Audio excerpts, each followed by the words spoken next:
Hey, Warrior Saints, good morning. Happy Tuesday. Welcome to our Crucifixional live stream. Glad to have you beautiful people with us. We want to start by reminding you, visit warriorsaints.org. We got all kinds of cool new stuff coming.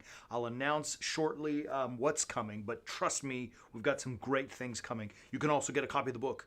This is awesome. Get it if you don't have it, The Way of the Warrior Saint.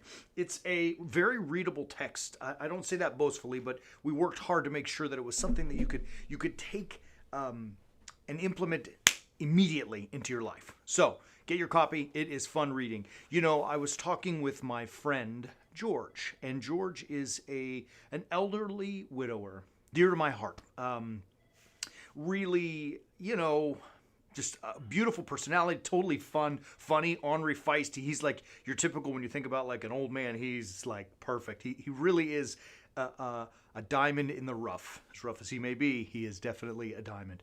And he's had some health problems, and he's struggling at home, and he's getting old. I mean, it is what it is. And as I was talking to him, I thought, like one of the most important things for a man to truly grow into a crucifixional man is the service of other. The service of other. And men get so busy in what we're doing. We're hustling, we're grinding, we're making things happen. I'm telling you all the time, work, push. And like we hopefully are doing those things.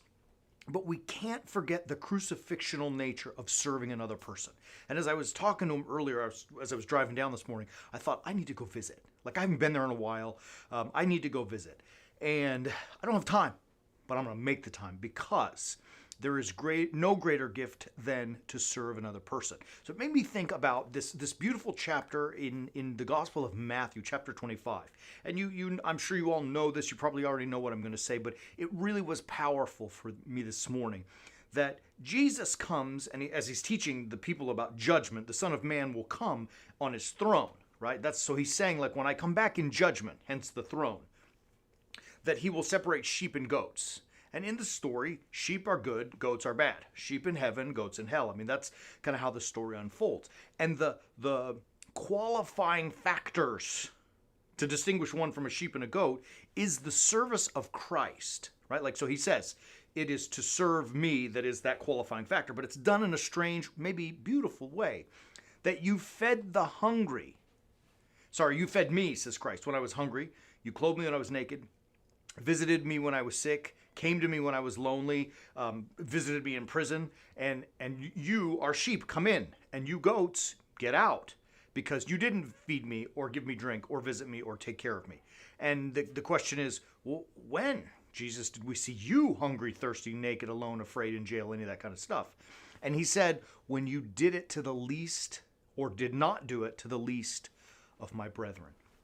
So what Jesus is doing in that statement is equating the downtrodden, the elderly, the lonely, the orphans, the widows, the sick, the imprisoned.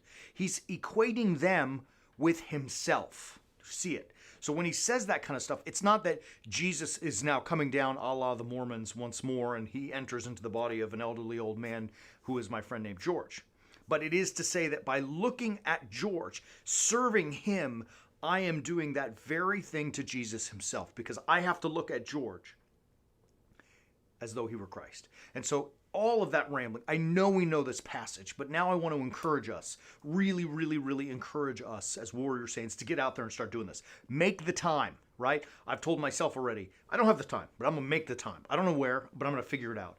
And so I have to rearrange my schedule a little, and I'm going to go visit and hang out. And it may be 5 minutes and it may be 5 hours. I don't know what's ahead, but I know that I'm going to sacrifice a little bit of my desire, my need to go serve him.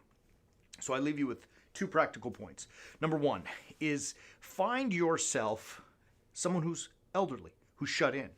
As we come out of COVID, who knows, as we're moving on in life, there have been a lot of people who've been shut in, right? They've just been stuck at home alone, afraid to go out, don't want to catch the virus, don't want to get sick or worse. And that loneliness is a huge and heavy burden. It's led to a lot of depression, anxiety, frustration, and super aging. Find someone who's shut in and go be with them, right? Just call them and say, I'm coming. I'm inviting myself over and I'm going to visit with them. And then once you're there, practical number 2, assess their needs. My gut says grocery store, going to be a big one. Food. Maybe they don't have food in the house, or maybe they're living on, bare sustenance. Is that something that you can help remedy by bringing them food, bringing them a meal?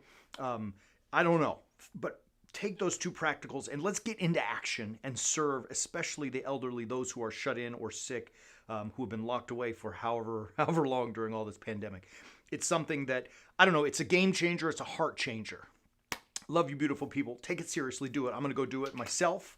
We'll be back tomorrow. Remember, visit warriorsaints.org. Get the book. Subscribe to The Way of the Warrior Saint. And what? Oh, we'll be back tomorrow. Until then, keep walking on the way of the Warrior Saint.